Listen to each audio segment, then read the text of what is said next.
नमस्कार साथियों, Naira education institute में आपका हार्दिक स्वागत है। मैं प्रोफेसर महेंद्र सर आज आप लोगों को आज के इस वीडियो में कैसे सीखा जाता है, कोई बालक अथवा व्यक्ति किसी तथ्य के बारे में कैसे सीखता है, उस पर जो है मैं फोकस करूँगा। मुझे आशा और विश्वास है कि आज का वीडियो आप सभी लोगों को बेहद पसंद आएगा। लेकिन इससे पहले मैं चाहूँगा कि आप जितने भी साथी जनवरी सीटेट का फॉर्म अप्लाई कर चुके हैं, परीक्षा में बैठने वाले हैं, पहली बार मेरे चैनल से जुड़ करके मुझे सुन रहे हैं, मुझसे पढ़ रहे हैं, प्लीज़ चैनल को लाइक व सब्सक्राइब करते हुए बेल आइकन प्रेस कर दीजिए। तो साथियों, ज़्यादा देर न करते हुए कोई बालक अथवा व्यक्ति कैसे सीखता है, उसके द्वारा कैसे सीखा जाता है। लर्निंग जो आपके परीक्षा में 100% 2-3 क्वेश्चन जरूर पूछ दिए जाते हैं, कभी कभी तो 5-5 प्रश्न आप लर्निंग से आते हैं। अधिगम क्या है, सीखना क्या है, इसके सिद्धांत क्या है, इसकी प्रक्रिया क्या है, इस पे तमाम जो है प्रश्न बनते हैं और पूछे भी जाते हैं। तो साथियों, सीखने का एक फार्मूला मैंने पिछले वीडियो में दिया था उदय पारिक के द्वारा कि व्यक्ति कोई सीखता है। सीखने के लिए मेरे अनुभव से अगर जो आपका पहले से व्यवहार है उसमें कुछ और व्यवहार नया जुड़ जाता है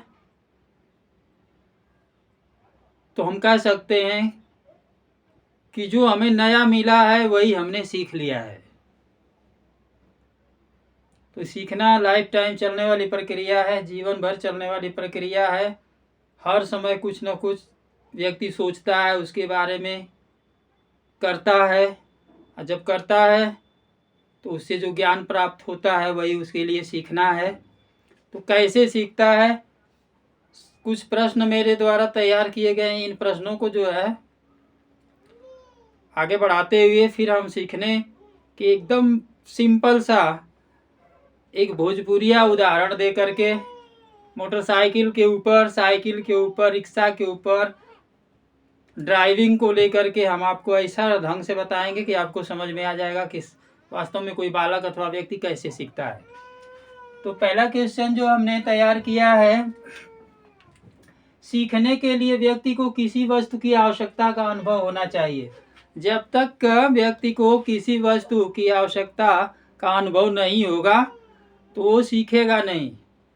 किसी बालक अथवा व्यक्ति को भूख है, तो जब भूख है तो भूख जो है किसके लिए प्रेरित करेगी, भोजन के लिए प्रेरित करेगी। तो जब भोजन के लिए प्रेरित करेगी, भोजन मिल जाएगा तो उसकी आवश्यकता की पूर्ति हो जाएगी। तो साथियों, सीखने के लिए व्यक्ति को किसी वस्तु की आवश्यकता का अनुभव होना चाहिए, उसे कुछ देखना भालना चाहिए और अंत में उसे कुछ प्राप्त करना चाहिए। जब तक उसे कुछ प्राप्ति नहीं होगी तब तक जो है कि कहाँ सीख पाएगा। जब जुड़ेगा उससे पुराने ज्ञान में नया ज्ञान जब जुड़ेगा तभी ना कुछ सीखेगा। तो साथियों, सीखने के लिए व्यक्ति को किसी वस्तु की आवश्यकता का अनुभव होना चाहिए, उसे कुछ देखना भालना चाहिए और अंत में उसे कुछ प्राप्त करना चाहिए। ये कहा किसने है? Very very most important question for CTET exam January 2024। आपकी परीक्षा के लिए महत्वपूर्ण हो सकता है।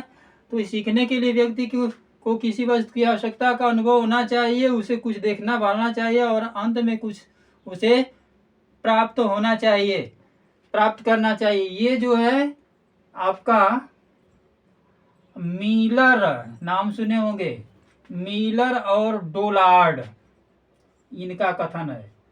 मिलर और डोलार्ड, इन्होंने कहा है कि सीखने के लिए व्यक्ति को किसी वस्तु की आवश्यकता का अनुभव होना चाहिए, उसे कुछ देखना पाना चाहिए और अंत में उसे कुछ प्राप्त करना चाहिए। गिलफोर्ड महोदय ने क्या कहा है? गिलफोर्ड महोदय ने कहा है कि व्यवहार के परिणाम स्वरूप किसी भी प्रकार का व्यवहार में परिवर्तन सीखना कहलाता है। साथियों, अब दूसरे क्वेश्चन की तरफ चलते हैं। सीखना कैसा होता है? Very very most important question for CTET exam. सीखना कैसा होता है भाई? कैसा होता है? त्रुटि रहित भी हो सकता है, सीखना त्रुटिपूर्ण भी हो सकता है, सीखना सहज स्वाभाविक क्रियाओं से भिन्न है। ये ऊपर का सभी 4 ऑप्शन मैंने दिया है। कौन सा ऑप्शन सही है, कौन सा गलत है? सही जिसने चुन लिया उसका 1 नंबर का काम हो गया, जिसने सही को नहीं चुना उसका 0 नंबर होगा। तो सीखना त्रुटि रहित और त्रुटिपूर्ण, त्रुटि रहित और त्रुटिपूर्ण। तो साथियों, सीखने में थॉर्नडाइक महोदय ने बताया था अच्छी तरह से। क्या बताया था? प्रयत्न एवं भूल का सिद्धांत। तो सीखने में साथियों त्रुटियां भी हो सकती हैं। तो ये ऑप्शन नंबर ए क्या है? सही। अब दूसरे ऑप्शन नंबर की तरफ चलते हैं। सीखना त्रुटिपूर्ण, त्रुटि रहित, त्रुटिपूर्ण। सीखने के लिए त्रुटि स्वाभाविक है। थॉर्नडाइक महोदय ने कहा था कि सीखना प्रयत्न एवं भूल के द्वारा आदमी सीखने के लिए, बालक सीखने के लिए कोशिश करता है। उस कोशिश में उसे भूल भ्रांतियां होती हैं और धीरे धीरे जो है कि कमियां दूर होती हैं और सीखने की जो क्षमता है वो बढ़ती जाती है और अंत में वह कार्य करना सीख जाता है। तो एक तरफ जो है त्रुटि रहित भी है, सीख लेता है एक ही बार में व्यक्ति। त्रुटिपूर्ण भी हो सकता है, उसमें त्रुटियां भी हो सकती हैं। ये दोनों सही है। अब चलते हैं तीसरे की तरफ। अब तीसरे की तरफ चलना क्या है? जब 2 सही हो गया कि सीखने में त्रुटियां भी हो सकती हैं, नहीं भी हो सकती हैं, तो तीसरा ऑप्शन स्वतः सही हो जाएगा, क्योंकि चौथा ऑप्शन उपरोक्त सही है। तो साथियों, सीखना जो है कि त्रुटि रहित भी हो सकता है, सीखना त्रुटिपूर्ण भी हो सकता है, सीखना जो है सहज स्वाभाविक क्रियाओं से भिन्न भी है और उपरोक्त सभी। ये option number D correct answer. अगला क्वेश्चन है, सीखने के द्वारा व्यक्ति में परिवर्तन होते हैं। कैसा परिवर्तन होते हैं भाई? अस्थायी परिवर्तन होते हैं। सीखने के द्वारा बालक अथवा व्यक्ति में परिवर्तन होते हैं। कैसा परिवर्तन होते हैं? अस्थायी परिवर्तन होते हैं, अस्थायी परिवर्तन होते हैं, अस्थायी भी होते हैं, अस्थायी भी होते हैं। दोनों परिवर्तन होते हैं और इनमें से कोई नहीं होता है। तो हम पहले वाले ऑप्शन की तरफ चलते हैं। सीखने के दौरान बालक अथवा व्यक्ति में अस्थायी परिवर्तन होते हैं। जब शिक्षक के द्वारा बच्चों को कक्षा में पढ़ाया जाता है तो उस समय शिक्षक पूछता है, यहाँ तो बच्चों बताओ जो हमने पढ़ाया आपको समझ में आ गया? तो बालक जिसको आता है वो भी, जिसको नहीं आता है वो भी कहने के लिए कह देते हैं, हाँ सर समझ में आ गया। तो केवल कह देने से शिक्षक को समझ में आ गया कि परिवर्तन हो गया। तो अब परिवर्तन होना वहां पर तय है कि बालक ने सीखा, उसके पहले वाले व्यवहार में परिवर्तन हो गया। लेकिन यहाँ पर जो है अस्थायी परिवर्तन, हमें देखना है कि अस्थायी परिवर्तन हो रहा है कि नहीं। तो अस्थायी परिवर्तन अगले दिन, 2 दिन के बाद, 4 दिन के बाद, हफ्ता भर के बाद, चाहे अगले दिन, शिक्षक उसी तथ्य को पूछता है जिसको वह पढ़ा चुका होता है। यदि बालक ने बता दिया तो उस बालक में जो परिवर्तन है उसके माइंड में अस्थायी रूप से बैठ गया तो ऐसी स्थिति में हम कह सकते हैं कि सीखना जो है बालक अथवा व्यक्ति में अस्थायी परिवर्तन होता है। दूसरा तरफ चलते हैं, अस्थायी परिवर्तन मतलब अस्थायी परिवर्तन नहीं होता है। शिक्षक ने पढ़ाया, बालक को समझ में आया, 2 दिन के बाद पूछा, बालक बता ही नहीं पाया, तो सीखना क्या है? इधर बता दिया तो अस्थायी परिवर्तन हो गया, नहीं बताया पाया तो अस्थायी, सीखा कुछ समय के बाद भूल गया, तो सीखना अस्थायी भी परिवर्तन है। तो अस्थायी भी हो गया, अस्थायी हो गया, तो यहाँ पे 2 ही आंसर है, तीसरा उपरोक्त दोनों हो, तो right answer option number C. अगला क्वेश्चन साथियों, सीखने की प्रक्रिया की व्याख्या की गई है। सीखने की प्रक्रिया की व्याख्या की गई किसके द्वारा की गई भाई? उदय पारिक के द्वारा की गई है, हिलगार्ड के द्वारा की गई है, डेसिल के द्वारा की गई, उपरोक्त सभी के द्वारा की गई है। मैंने जो पिछला वीडियो बनाया उदय पारिक का बनाया है। जो भी मेरे साथी मेरे द्वारा दिए गए सीखने की प्रक्रिया वाला वीडियो देख रहे होंगे, देख लिए होंगे, तो सीधे सीधे उनको उदय पारिक याद आ जाएगा कि उदय पारिक ने जो है कि सीखने की प्रक्रिया की व्याख्या किया है। लेकिन और जो है, जब समुद्र के किनारे से ही आपको पता चल जाए कि समुद्र की गहराई इतनी है, तो वह ज्ञान कितना अस्थायी होगा कितना अस्थायी होगा ये आप समझ सकते हैं। जब तक डुबकी न लगाया जाए, एक प्रैक्टिकल और एक सुन करके, तो आपको पता चलेगा। जब उसकी गहराई तक पहुंचेंगे तो पता चलेगा कि कितनी गहराई है। तो अगर केवल एक ही तथ्य को पढ़ लिया जाए और कहा जाए कि बस दुनिया पूरी हमारी इतने ही में है, अब वो मेढक की तरह कुएं से बाहर नहीं निकला तो सोचा कि पूरी दुनिया इसी कुएं में जो है समाई हुई है, और जब कुएं से बाहर जब देखा और लोगों के द्वारा किए गए प्रकोप देखा कि कहीं कौआ, कहीं चील, कहीं कहीं जो है कि कोई उसके ऊपर सांप जो है झपट्टा मार रहा है, तब उसको पता चला कि अरे ये तो दुनिया बहुत बड़ी है। तो साथियों, यहाँ पे सीखने की प्रक्रिया की व्याख्या उदय पारिक के द्वारा भी की गई है, हिलगार्ड महोदय के द्वारा भी की गई है, डेसिल महोदय के द्वारा भी की गई है। यहाँ ऑप्शन नंबर डी उपरोक्त सभी के द्वारा की गई है, इसको ध्यान में रखिएगा। अब साथियों, जो मैंने कहा है कि कैसे सीखा जाता है, उदय पारिक को मैंने जो है कि आपको अपने पिछले वीडियो में बता दिया है।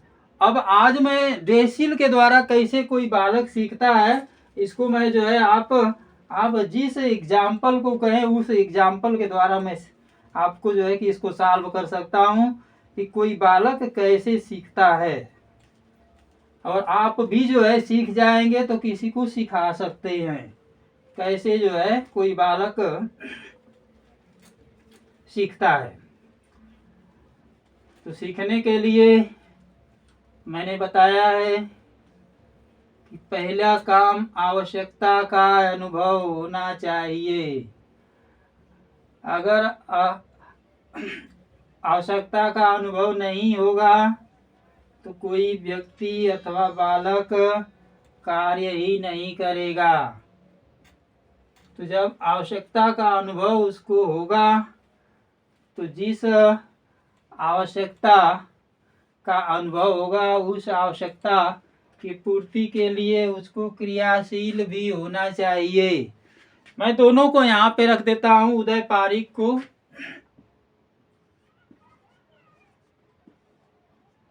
उदय पारिक और इधर जो है डेसिल।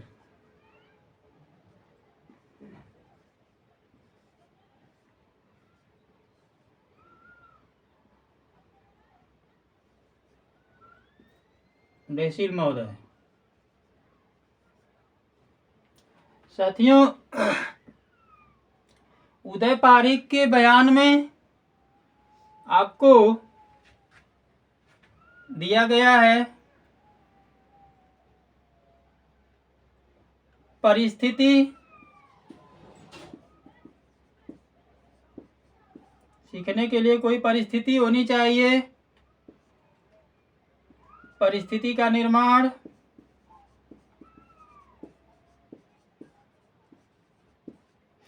परिस्थिति का ज्ञान,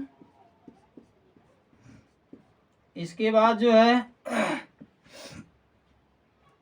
व्यक्ति की प्रतिक्रिया,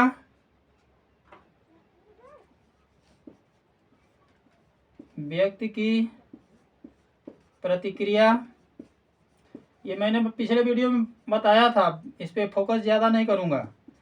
व्यक्ति की प्रक्रिया, फिर समस्या, समस्या का समाधान, और समाधान के बाद जो है सामान्य व्यवहार,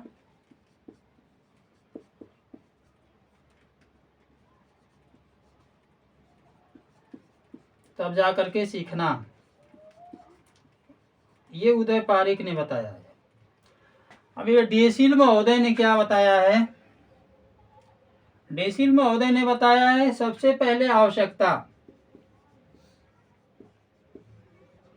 आवश्यकता के बाद जो है अभिप्रेरण, अभिप्रेरणा, अभिप्रेरणा,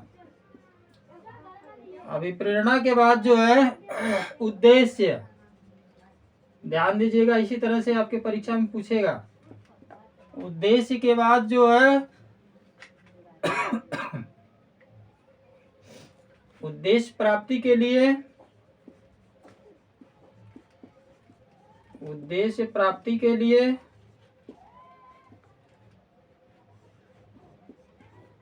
संबंधित अनुक्रिया,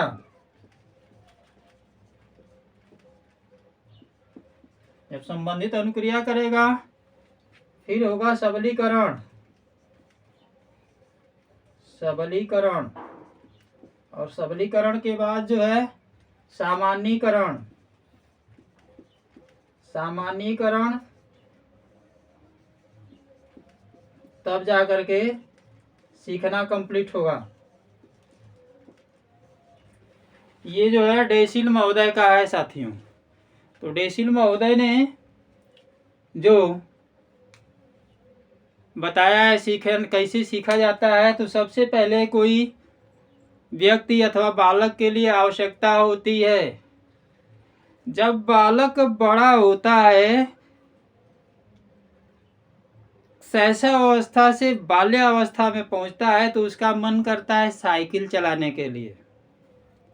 तो जब साइकिल चलाने के लिए मन करता है तो उसे सबसे पहले आवश्यकता किसकी होती है? साइकिल की होती है, कि हमें साइकिल मिले और साइकिल चलाना हम भी सीख जाएं, हम भी साइकिल से खूब दौड़ें। तो जब साइकिल की आवश्यकता उसे हुई तो अब उसके लिए जो है अब वो प्रेरित हो रहा है, अब वो चाह रहा है कि हमें साइकिल मिले।